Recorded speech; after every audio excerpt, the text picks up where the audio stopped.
എന്റെ കർത്താവേ, എന്റെ ദൈവമേ എന്ന വിശ്വാസ പ്രഖ്യാപനം നടത്തിയ ദിദിമോസ് എന്ന് വിളിക്കപ്പെടുന്ന ക്രിസ്തു ശിഷ്യനായ തോമാസ് ലീഹ. ചെങ്കടലിൽ നിന്ന് കപ്പലുകൾ വന്നിറങ്ങിയിരുന്ന ആ പുരാതന മുസരീസ് തുറമുഖത്ത് അദ്ദേഹം ഭാരതത്തിലെ ആദ്യ ചുവടുവെച്ചു. അവിടെ നിന്ന് തുടങ്ങിയ ആത്മീയ യാത്ര കേരളത്തിലെങ്ങും കൊടുങ്ങല്ലൂർ, പാലയൂർ, കോട്ടക്കാവ്, കൊക്കമംഗലം, നിരണം, നിലയ്ക്കൽ, കൊല്ലം, തിരുവിതാംകോട് എന്നിങ്ങനെ ക്രൈസ്തവ കൂട്ടായ്മകൾക്ക് തിരിതെളിച്ചു.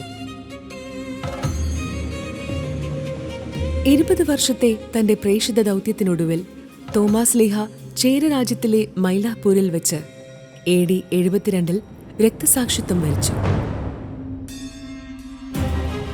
ആ മരണത്തിന്റെ ഓർമ്മദിനമാണ് ജൂലൈ 3 ദുഃഖ്രാന. കേരള മണ്ണിൽ സുവിശേഷത്തിന്റെ ആദ്യ വിത്തുകൾ വിതച്ച വിശുദ്ധ തോമാസ് ലീഹായുടെ പാദസ്പർശമേറ്റ 7 പള്ളികളിലൂടെ വിശ്വാസത്തിന്റെ ചരിത്രം തേടി ഒരു ആത്മീയ യാത്ര, തീർത്ഥയാത്ര.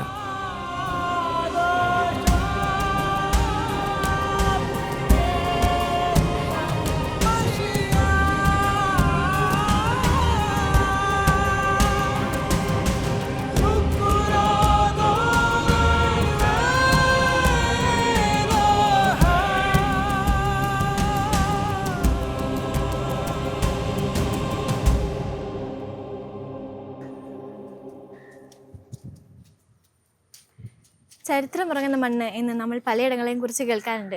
എന്നാൽ ചരിത്രം ജീവിക്കുന്ന, അതിൻ്റെ ഓരോ അണുവിലും ഭൂതകാലത്തിൻ്റെ പാരമ്പര്യമുള്ള മാലിയങ്കരയുടെ തീരത്താണ് നമ്മളിപ്പോൾ ഉള്ളത്.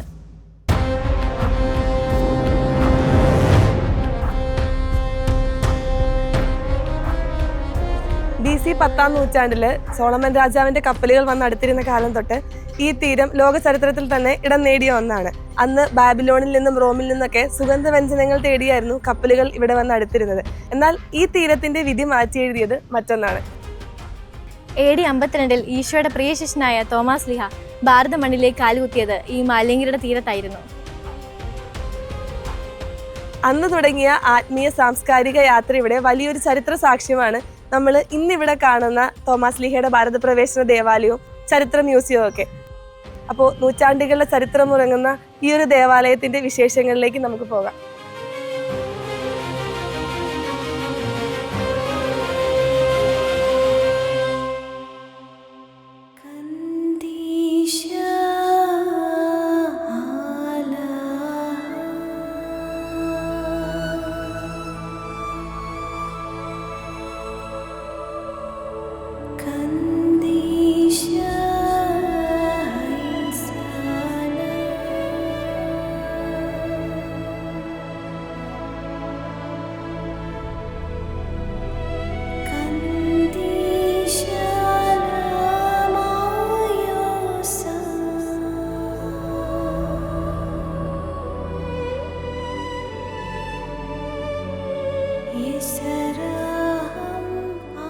ചരിത്രം പറയുന്നത് പോലെ മാലിയങ്കരയിലാണ് തോമാസ് ലീഹ വന്ന് ഇറങ്ങിയത്. അപ്പോൾ അതിൻ്റെ ഒരു സ്മാരകമായിട്ടാണ് ഈ ഒരു ദേവാലയം ഇവിടെ ഉള്ളത്. ഇപ്പോൾ ഇത് കോട്ടപ്പുറം രൂപതയുടെ കീഴിലാണ്. വരാപ്പുഴ രൂപതയുടെ കീഴിലായിരുന്നപ്പോൾ ഇത് പള്ളിപ്പുറം പള്ളിയുടെ ഒരു സബ്സ്റ്റേഷനായിട്ട് നിന്നിരുന്നു. പള്ളിപ്പുറത്ത് ഞങ്ങളുടെ ഒരു ബസലിക്ക ഉണ്ട്, മഞ്ഞമാതാ പള്ളി ബസലിക്ക. അതിൻ്റെ കീഴിലായിരുന്നു ചെട്ടിക്കാട് പള്ളി അടക്കം. ഇപ്പോൾ ചെട്ടിക്കാട് അന്തോണീസ് പുണ്യാളൻ്റെ തീർത്ഥാടന കേന്ദ്രം ഒരുപക്ഷെ നിങ്ങളെ അറിയും. ആ ഒരു തീർത്ഥാടന കേന്ദ്രത്തിൻ്റെ ഭാഗമായിട്ടുള്ള സബ്സ്റ്റേഷനാണ്, കപ്പേളപ്പള്ളിയാണ് ഈ മാലിയങ്കര സെൻറ് തോമസ് പള്ളി. അപ്പോൾ 52 തുടങ്ങിയിട്ട് ഇവിടെ ചെറിയൊരു ക്രൈസ്തവ സമൂഹം ഉണ്ടായിരുന്നു. അധികം അങ്ങോട്ട് ഡെവലപ്പ് ചെയ്തിട്ടില്ല. ആ ഒരു കുഞ്ഞു സമൂഹം വളർന്നു വന്നിട്ടുണ്ടായിരുന്നു. പിന്നീട് പല കാരണങ്ങളാൽ, ഒരുപക്ഷെ ടിപ്പുവിൻ്റെ പടയോട്ടം ഒക്കെ ബാധിച്ചിട്ട് അങ്ങനെയുള്ള സമൂഹങ്ങളൊക്കെ ചിതറിക്കപ്പെട്ടു. അപ്പോൾ ഇവിടെ നമുക്ക് ആൾക്കാരൊക്കെ അധികമൊന്നും ഉണ്ടായിരുന്നില്ല. പിന്നെ ഈ അടുത്താണ് പിന്നെയും ആൾക്കാരിപ്പോൾ കൂടിക്കൂടിയൊക്കെ വരുന്നത്. ഇപ്പോൾ ഞങ്ങളുടെ ഇവിടുത്തെ 2 യൂണിറ്റുകൾ കേന്ദ്രീകരിച്ചാണ് ഈ ഒരു ദേവാലയം ഉള്ളത്. 2 കുടുംബ യൂണിറ്റുകൾ. ഇവിടെ അവർക്ക് വേണ്ടിയിട്ട് ഞങ്ങൾ ഡെയിലി കുർബാന ചൊല്ലുന്നുണ്ട്. മാലിയങ്കരയെക്കുറിച്ച് എല്ലാവർക്കും ഇന്ത്യയിൽ മൊത്തം ആൾക്കാർക്ക് അറിയാവുന്നത് കൊണ്ട് തന്നെ മാലിയങ്കരയിലേക്ക് വരികയും ഇവിടെ വന്ന് അന്വേഷിക്കുകയും ഇവിടുത്തെ കാര്യങ്ങളൊക്കെ കണ്ടുപോവുകയൊക്കെ ചെയ്യാറുണ്ട്. എനിക്ക് AD 1953 അന്നത്തെ ഒരു കർദിനാൾ ടിസ്റാൻഡ് ഇവിടെ ഈ ഒരു സ്ഥലം സന്ദർശിച്ചിട്ടുണ്ട്. അതിൻ്റെ ഒരു സ്തൂപം നിങ്ങൾക്ക് അവിടെ കാണാനായിട്ടും സാധിക്കും. ഈ അടുത്ത് കുറച്ച് വർഷങ്ങളായിട്ട് ഇവിടെ മാലിയങ്കര തീർത്ഥാടനം നമ്മൾ നടത്തുന്നുണ്ട്. രൂപതയുടെ കീഴിലാണ്, കോട്ടപ്പുറം രൂപതയുടെ കീഴിൽ ഉള്ള പള്ളികൾ ഒരുമിച്ച് ചേർന്നിട്ട് ഇവിടേക്ക് തീർത്ഥാടനമായിട്ട് പല സ്ഥലങ്ങളിൽ കേന്ദ്രീകരിച്ച് നിന്നിട്ട് ഒരുമിച്ച് ഇവിടേക്ക് തീർത്ഥാടനം വന്നിട്ട് ഇവിടെ അതിൻ്റെ ഒരു പൊതുസമ്മേളനവും ആഘോഷമായിട്ടുള്ള ബിഷപ്പിൻ്റെ മുഖ്യ കാർമ്മികത്തിലുള്ള ദിവ്യബലിയൊക്കെ അർപ്പിക്കപ്പെടുന്നുണ്ട്. നിങ്ങളിപ്പോൾ മാലിയങ്കര പാലം കയറി വന്നപ്പോൾ കണ്ട പുഴയില്ലേ, അത് പെരിയാറിൻ്റെ കൈവഴിയാണ്. ഇത് നേരെ ചെന്ന് കയറുന്നത് ഈ അഴിമുഖത്തേക്കാണ്. AD 52 തോമാസ്ലിയ ഇവിടെ വരുമ്പോൾ നിങ്ങൾ കാണുന്ന വൈപ്പിങ്കര ഇല്ല. പിന്നീട് ഉണ്ടായിരുന്ന പ്രളയത്തിലെ രൂപപ്പെട്ടാണ് ഈ വൈപ്പിങ്കര. AD 52 തോമാസ്ലിയ ഇവിടെ വന്നിറങ്ങിയപ്പോൾ സ്ഥാപിക്കപ്പെട്ട ഒരു സ്തൂപമാണ് ഇവിടെ ഉള്ളത്. അതിനുശേഷം ടിപ്പു സുൽത്താൻ്റെ പടയോട്ടക്കാലത്ത് ഇതെല്ലാം തകർക്കപ്പെടുകയും പിന്നെ ആകെ അവശേഷിക്കുന്നത് നേർച്ചപ്പെട്ട അടിഭാഗം മാത്രമാണ്, ഫൗണ്ടേഷനാണ് ഇവിടെ ഉള്ളത് ഈ കാണുന്നത്. പുതുക്കിപ്പണതിന് മുമ്പ് വരെയും ഇങ്ങനെ ഇതിൻ്റെ പടിക്ക് തന്നെ ഒരു പണ്ണാരപ്പെട്ടി ഉണ്ടായിരുന്നു. പിന്നെ 2 ആന്ധ്ര വിളക്ക് ഇവിടെ കൊളുത്തണ ഒരു 2 കുറ്റികൾ ഉണ്ടായിരുന്നു. അതുമല്ലാണ് വിളക്ക്, കറണ്ടൊന്നുമില്ലെന്ന് വിളക്ക് കത്തിച്ച് വെക്കണത്. അപ്പോൾ ഈ വഞ്ചിക്കാരൊക്കെ വന്ന് മത്സ്യത്തൊഴിലാളികൾ വന്ന് അതിനകത്ത് നേർച്ചിട്ട് ആ വെള്ളത്തിനപ്പുറം തന്നെ നിന്ന് ഇവർ തിരിയൊക്കെ കത്തിച്ച് പ്രാർത്ഥിച്ച് അവിടെ നിന്ന് പോകും. അപ്പോൾ തോമാസ്ലിയോടുള്ള അനുഗ്രഹം മേടിച്ച് പോയിട്ട് അങ്ങനെ അവർ വരുമ്പോൾ എന്തെങ്കിലും മിച്ചം വന്ന മീൻ ഇവിടെ കൊണ്ടുവന്ന് നേർച്ചയായിട്ട് തരും. അത് കുർബാന കഴിഞ്ഞതിന് ശേഷം അത് വെഞ്ചരിച്ച് ഇത് കൊടുക്കും. നവംബർ മാസത്തിലാണ് ഇവിടുത്തെ തോമാസ്ലിയുടെ പെരുന്നാളായിട്ട് ഇവിടെ ആഘോഷിക്കുന്നത്. പിന്നെ തോറാന അതും ആഘോഷിക്കും. AD 52 തോമസ്ലി വന്നിറങ്ങിയത് ഈ മണ്ണിലാണ്. ഇവിടെ അന്ന് തുടങ്ങിയുള്ള വിശ്വാസം ഈ സമൂഹം, ഈ ചെറിയൊരു സമൂഹം ഇത് സംരക്ഷിച്ചു പോകുന്നുണ്ട്. അതിൽ ഞങ്ങൾ വളരെയധികം അഭിമാനിക്കുന്നുണ്ട്.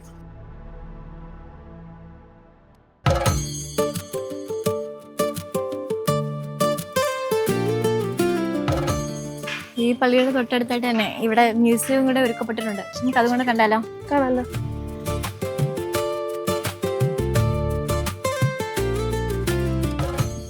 ചേട്ടാ വല നെയ്തോണ്ടിരിക്കല്ലേ? അതെ, വല ചെയ്തോണ്ടിരിക്കുകയാണ്.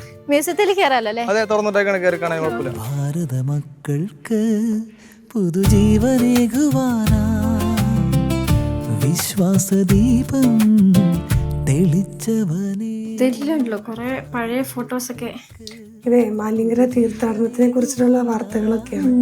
ഇത് കണ്ടോ, 1953 ആ ചേട്ടൻ പറഞ്ഞില്ലായിരുന്നോ, കപ്പേള തുടങ്ങുന്നതിന് മുമ്പത്തെ ഫോട്ടോ ഇത്.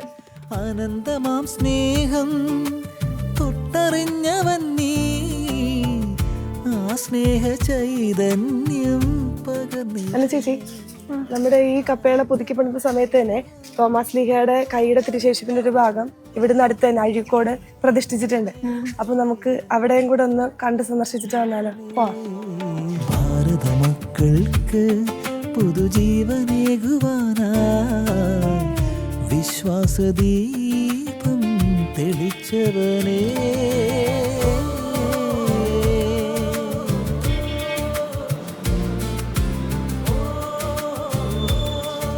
നമ്മളിപ്പോ തോമാസ്ലിഹയുടെ ഭാരത പ്രവേശനത്തിന് സാക്ഷ്യം വഹിച്ച കൊടുങ്ങല്ലൂരിലാണ്. കൊടുങ്ങല്ലൂർ പ്രൈവറ്റ് ബസ് സ്റ്റാൻഡിലാണ് ഉള്ളത്.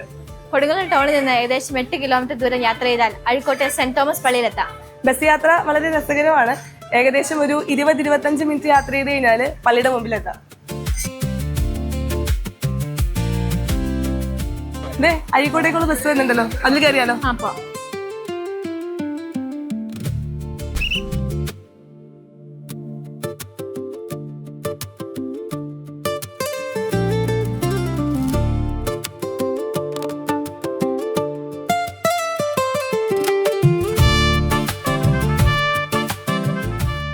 നമ്മുടെ ഡെസ്റ്റിനേഷനിലേക്ക് എത്ര ദൂരം ഉണ്ടെന്ന് നമുക്ക് ഈ കടയിൽ ചോദിച്ചു നോക്കാം. ചേട്ടാ, നമ്മുടെ ഈ ജെട്ടിയിൽ എങ്ങോട്ടൊക്കെയാ ബോട്ട് ഉള്ളത്? ഇവിടെ നിന്ന് പോണത് നേരെ മുനമ്പത്തേക്ക്, എറണാകുളം ജില്ലയാണ് അപ്പുറത്ത് കാണുന്നത്. ഇവിടുന്ന് മുനമ്പത്തേക്കുള്ള യാത്രാ ബോട്ടാണ് ഇപ്പോൾ ഉള്ളത്. നമ്മുടെ ഈ തോമാസ്ലിഹയുടെ തീർത്ഥാടന എതിരയില്ലേ, അങ്ങോട്ടേക്ക് എങ്ങനെ പോകാം? ഇവിടെ നിന്ന് ഒരു ഏകദേശം ഒരു 6-7 മിനിറ്റ് കൊണ്ട് നടന്നു പോകുകയാണെങ്കിൽ നിങ്ങൾക്ക് എത്താൻ പറ്റും. വണ്ടിക്കാണെങ്കിൽ അതിലൂടെ കറങ്ങിപ്പോകണം. ഇതിലൂടെ വണ്ടി പോകാനായിട്ട് ബുദ്ധിമുട്ടാണ്.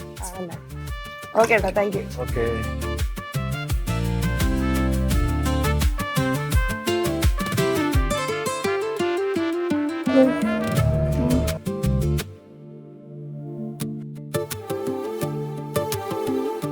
ചേട്ടാ പള്ളിയിലേക്ക് ഇതല്ലേ വഴി? അതെന്നെ വഴി, നേരെ അങ്ങോട്ട് പോയിക്കോ. ഒരു 5 മിനിറ്റ് നടക്കാനുള്ളൂ മാർത്തപ്പള്ളി. അങ്ങനെ നമ്മൾ നമ്മുടെ ആദ്യത്തെ ദേവാലയമായ അഴീക്കോട് മാർത്തമ്മ പൊന്തിഫിക്കൽ ദേവാലയത്തിൽ എത്തിച്ചേർന്നിരിക്കുകയാണ്.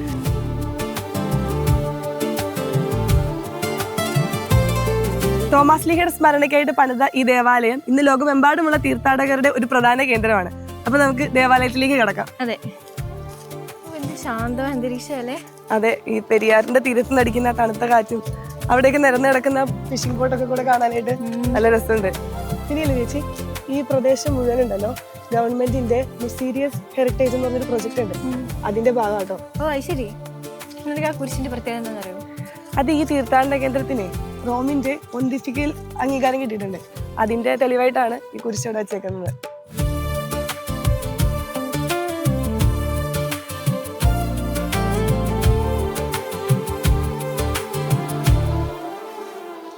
Landing of saint Thomas apostle. ഓ, ഇത് ബ്ലസ് ചെയ്തേക്കുന്നത് യൂജിൻ കാർഡിനാണെന്ന് എഴുതി വെച്ചേക്കുന്നത് 1953.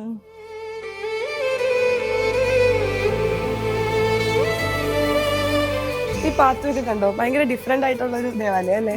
അതെ, നമുക്ക് ആദ്യം ഇവിടുത്തെ വികാരിയസിനെ കാണാം.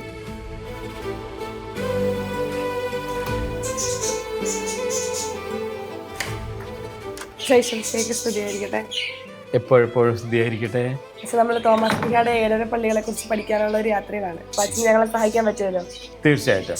മാർ തോമസ് ലീഹായുടെ പാദം പതിഞ്ഞ ഈ മണ്ണിൻ്റെ പുണ്യ സവിശേഷതകളും ചരിത്രപരതയൊക്കെ നമുക്ക് എനിക്കറിയാവുന്ന നിങ്ങളുമായിട്ട് പങ്കുവയ്ക്കാം. നമുക്ക് പോകാം. മാർ തോമസ് ലീഹ സഞ്ചരിച്ച ആ പെരിയാറിൻ്റെ തീരത്തേക്ക് അവിടെ നിന്ന് നമുക്ക് ആരംഭിക്കാം.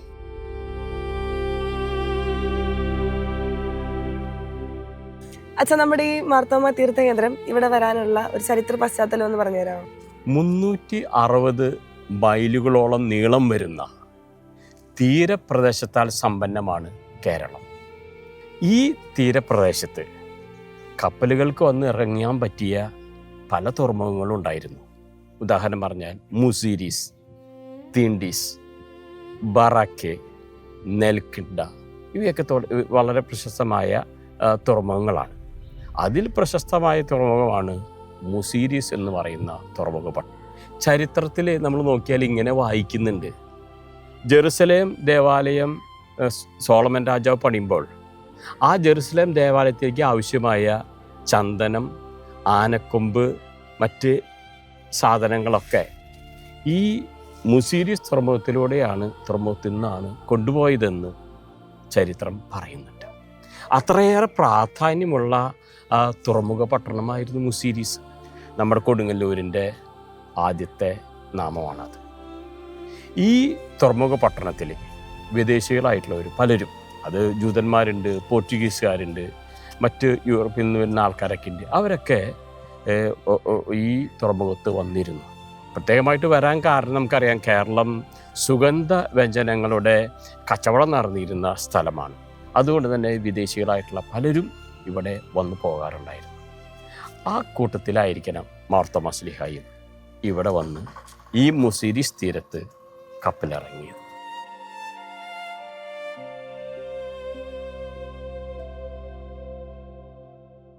മാർ തോമസ് ലീഹായുടെ ആ സന്ദർശനത്തിൻ്റെ സ്മരണയുടെ ആഘോഷം 19 ശതാബ്ദികൾക്ക് ശേഷം 1952-53 വർഷത്തിൽ വളരെ ഗംഭീരമായിട്ട് ഇവിടെ നടത്തപ്പെടുകയുണ്ടായി.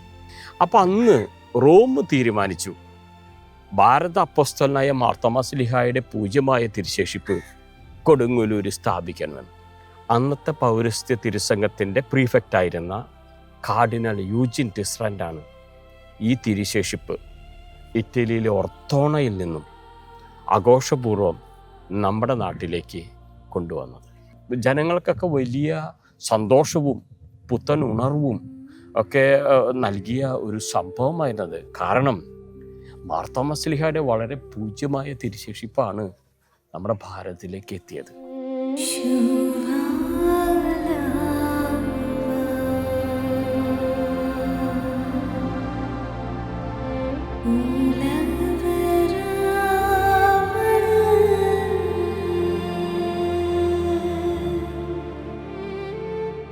1341 വലിയ പ്രളയത്തിൽ, സുനാമിയിൽ ഈ തുറമുഖ പട്ടണം ഇല്ലാതെയായി എന്നാണ് പറയുന്നത്. അപ്പോൾ അതിനെ കണ്ടെത്താനായിട്ട് ഇപ്പോൾ ഗവൺമെൻറ് ഓഫ് ഇന്ത്യ ആർക്കിയോളജിക്കൽ എക്സ്കവേഷനൊക്കെ നടത്തുന്നുണ്ട്. കേരള ഗവൺമെൻറ് മുസീരിസ് ഹെറിറ്റേജ് പ്രോജക്റ്റ് എന്ന് പറഞ്ഞ ഒരു പ്രോജക്റ്റ് ആയിട്ടുണ്ട്. അത് മുസീരിസിൻ്റെ ആ പ്രതാപത്തെക്കുറിച്ച് തിരിച്ചറിയാനുള്ള ഒരു പഠന പ്രക്രിയയായിരുന്നു. അതിൽ അടയാളപ്പെടുത്തിയിരിക്കുന്ന ഒരു ക്രൈസ്തവ ദേവാലയം അത് ഈ മാർത്തോമ തീർത്ഥകേന്ദ്ര.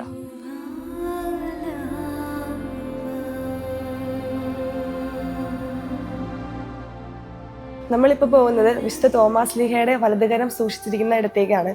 ഈശോയെ തൊട്ട ആ വലതുകരത്തിന്റെ തിരുശേഷിപ്പ് കണ്ടു വണങ്ങിയിട്ട് വരാം.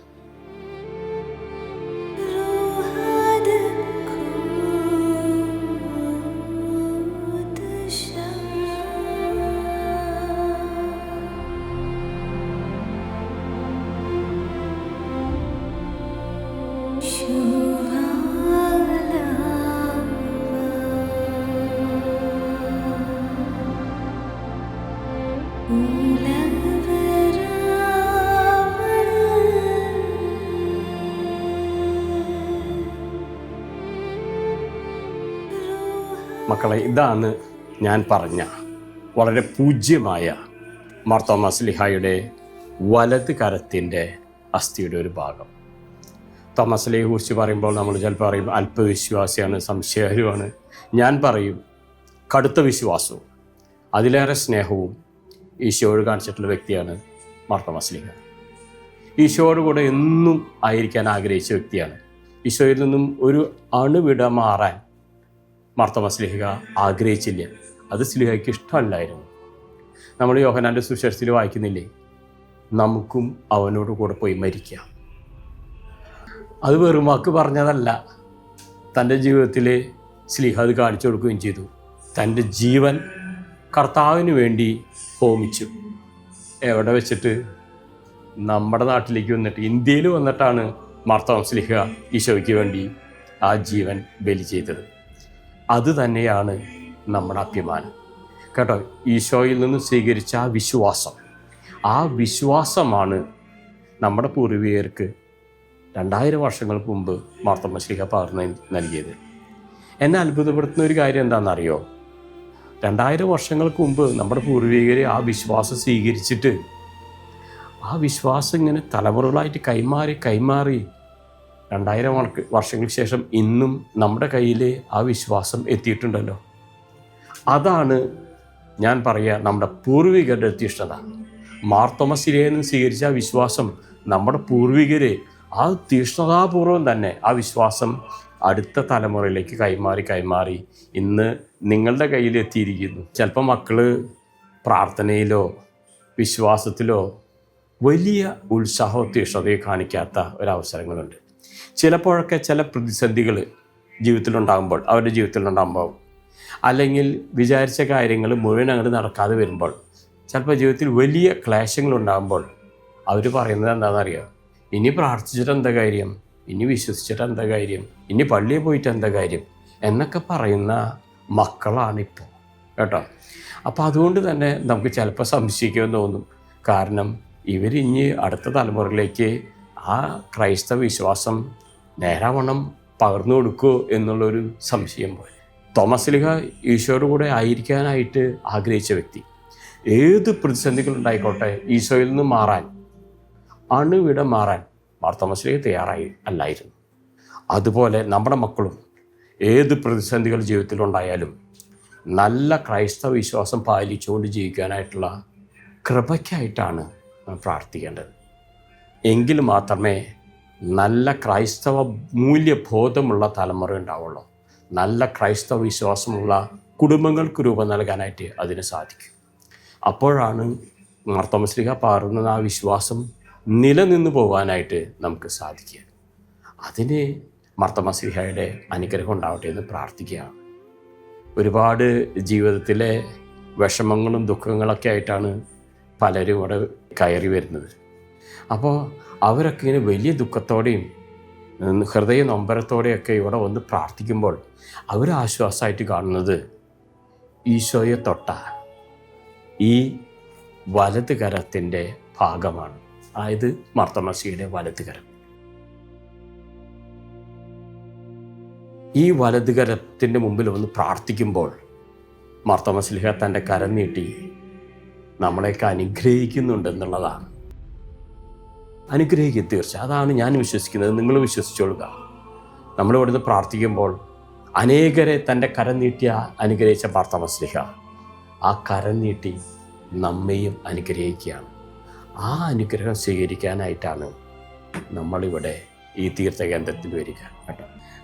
നിങ്ങൾ ഈ തിരുശേഷിപ്പ് വച്ചിരിക്കുന്ന സന്നിധിയിലേക്ക് കടക്കുമ്പോൾ ഏറ്റവും മധ്യഭാഗത്തായിട്ടാണ് സുവർണ പേടകത്തിൽ മാർത്തോമാശ്ലീഹയുടെ പൂജ്യമായ ആ തിരുശേഷിപ്പ്, വലതുകരത്തിൻ്റെ അസ്ഥിയുടെ ഒരു ഭാഗം. ഇരുവശങ്ങളിലുമായിട്ട് 8 വിശുദ്ധരുടെ തിരുശേഷിപ്പുകളാണ്. അത് ഭൂരിഭാഗം നമ്മുടെ കേരളത്തിലെ വിശുദ്ധരാണ്.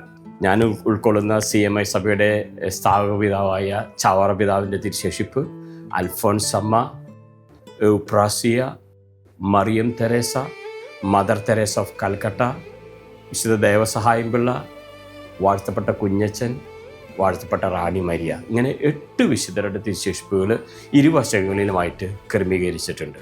നമുക്ക് മാർത്തോമാശ്ലീഹയുടെ ഈ തിരുശേഷിപ്പും ഇരുവശങ്ങളിലുമായിട്ട് വെച്ചിരിക്കുന്ന മറ്റ് വിശുദ്ധരുടെ തിരുശേഷിപ്പുകളും ഭക്തിപൂർവ്വം വണങ്ങാം. നമ്മുടെ പ്രാർത്ഥനാ നിയോഗങ്ങൾ ഈ വിശുദ്ധരുടെ മുമ്പാകെയും മാർത്തോമാശ്ലീഹയുടെ മുമ്പാകെയും സമർപ്പിക്കാം.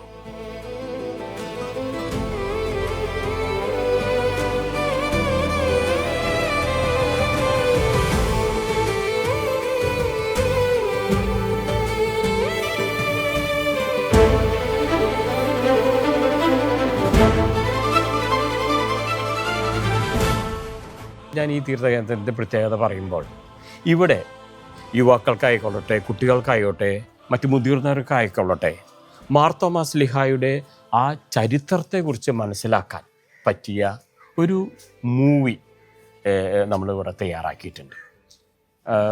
അതിൽ മാർത്തോമാശ്ലീഹായുടെ വരവിൻ്റെ പശ്ചാത്തലം, മാർത്തോമാശ്ലീഹായുടെ ജനങ്ങളുമായിട്ടുള്ള ഇടപഴകൽ, അതോടൊപ്പം തന്നെ കുട്ടികൾക്കായാലും യുവാക്കൾക്കൊക്കെ ആയാലും പുതിയ ഉൾക്കാഴ്ചകൾ നൽകുന്ന ചിന്തകളൊക്കെ ചേർത്തിട്ടുള്ള ഒരു ചിത്രീകരണമാണ് മാർത്തോമാശ്ലീഹയെക്കുറിച്ചുള്ള ഈ ചിത്ര പ്രദർശനം. ഒരു മൂവി 40 മിനിറ്റ് ദൈർഘ്യമുള്ള ഒരു മൂവിയാണത്.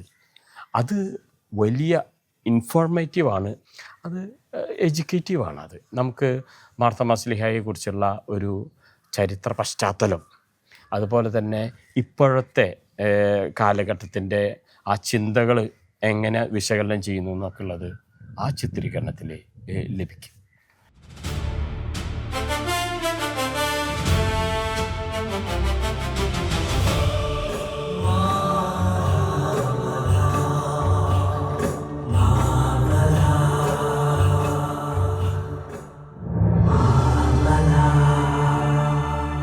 മാർത്തോമാശ്ലീഹായുടെ ആ ചിത്രീകരണം നിങ്ങൾക്ക് എങ്ങനെ അനുഭവപ്പെട്ടു? നന്നായിരുന്നോ? അച്ഛാ വളരെ മനോഹരമായിട്ടുണ്ടായിരുന്നു. ആദ്യമായിട്ടാണ് മാർത്തോമാശ്ലീഹയെ കുറിച്ചിട്ടുള്ള അങ്ങനെ ഒരു മൂവി കാണുന്നത്. തോമാശ്ലീഹയുടെ ഭാരതത്തിലേക്കുള്ള വരവും പ്രവർത്തനങ്ങളും ഒക്കെ ആദ്യമായിട്ടാണ് അതൊന്ന് കാണാനും എക്സ്പീരിയൻസ് ചെയ്യാനും പറ്റുന്നത്. എല്ലാവർക്കും അത് ഭയങ്കര ഉപകാരപ്രദമായിരിക്കും. അച്ഛാ, ഞാൻ ഇവിടെ വന്നപ്പം ആദ്യം ശ്രദ്ധിച്ചൊരു കാര്യമാണ്, നമ്മുടെ ഈ പള്ളിയുടെ ഒരു ആർക്കിടെക്ചർ ഉണ്ടല്ലോ, അത് കാണുമ്പോൾ നമുക്ക് റോമിനെ പോലെ തോന്നും. അപ്പോൾ എന്തുകൊണ്ടാണ് ഇത് ആ ഒരു രീതിയിൽ പണി കഴിപ്പിച്ചിട്ടുള്ളത്? ഞാൻ ഇതിൻ്റെ ചരിത്ര പശ്ചാത്തലം പറഞ്ഞപ്പോൾ ഞാൻ നിങ്ങളോട് പറഞ്ഞു, റോമിൻ്റെ പ്രത്യേക അംഗീകാരത്തോടെ സ്ഥാപിതമായിരിക്കുന്ന തീർത്ഥകേന്ദ്രമാണ് ഇത്. അതുകൊണ്ട് തന്നെയാണ് ഇതിനെ പറയുന്നത് പൊന്തിഫിക്കൽ തീർത്ഥകേന്ദ്രമെന്ന്. മാർത്തോമ പൊന്തിഫിക്കൽ തീർത്ഥകേന്ദ്രം. അതുകൊണ്ട് തന്നെ റോമിൻ്റെ ആ സെൻറ്റ് പീറ്റേഴ്സ് സ്ക്വയറിനോട് സാമ്യത്തിലാണ്, രൂപസാദൃശ്യത്തിലാണ് ഈ പള്ളിയുടെ മുഖവാരം തയ്യാറാക്കിയിരിക്കുന്നത്. അച്ഛാ, അപ്പോൾ എന്തായാലും ഒരുപാട് സന്തോഷമുണ്ട്. ആദ്യത്തെ ദിവസം തന്നെ അച്ഛനോടൊപ്പം ആയിരിക്കാനും ഈ ദേവാലയത്തിലായിരിക്കാനും തോമാശ്ലീഹ ആദ്യം വന്ന സ്ഥലത്ത് ആയിരുന്നുകൊണ്ട് ഈ യാത്ര തുടങ്ങുവാനൊക്കെ സാധിച്ചത്, ഞങ്ങളോടൊപ്പം ഇത്ര നേരം ചെലവഴിച്ചതിനും ഞങ്ങൾക്ക് ഈ കാര്യങ്ങളെല്ലാം പറഞ്ഞു തന്നതിനും ഒരുപാട് നന്ദി. അപ്പോൾ മക്കളെ, മാർത്തോമാശ്ലീഹയുടെ എല്ലാ അനുഗ്രഹങ്ങളും നിങ്ങൾക്കുണ്ടാകട്ടെ എന്ന് പ്രാർത്ഥിക്കുകയാണ് കേട്ടോ. Thank you sir. പോയിട്ട് വരാവേ. Okay okay. അതെ, തോമാശ്ലീഹ പോയ പോലെ നമുക്കും ബോട്ടിൽ പാലൂർക്ക് പോയാലോ? പോവാം.